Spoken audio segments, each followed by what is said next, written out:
has told the apex court that citizens do not have the right to know the source of funding sourced through electoral bonds. My colleague Ashmit is joining us to tell us more about this.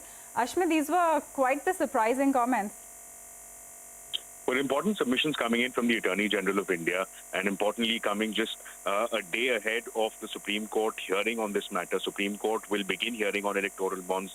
Tomorrow there will be a 5-judge bench hearing the matter. Importantly, coming back to the Attorney General submission, there are 3 key submissions. Number 1, the Attorney General has said that there is no general right to know that the voters can claim with respect to electoral bonds.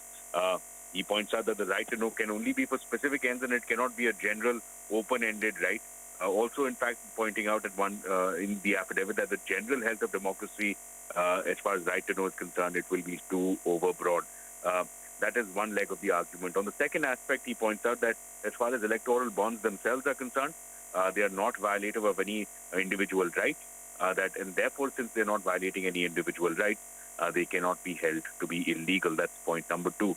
And third point that they've made, that the Attorney General has made before the Supreme Court, is that because it is not violating any individual right, there is absolutely no scope for intervention by the Supreme Court. That as far as electoral bonds are concerned or electoral funding is concerned, that is an issue of parliamentary debate, should be left to the parliament. The legislature will decide that the court does not have the reason to intervene in this matter. So 3 key submissions coming in from the Attorney General. We will begin to see the arguments tomorrow when the Supreme Court Constitution Bench begins hearing in this case.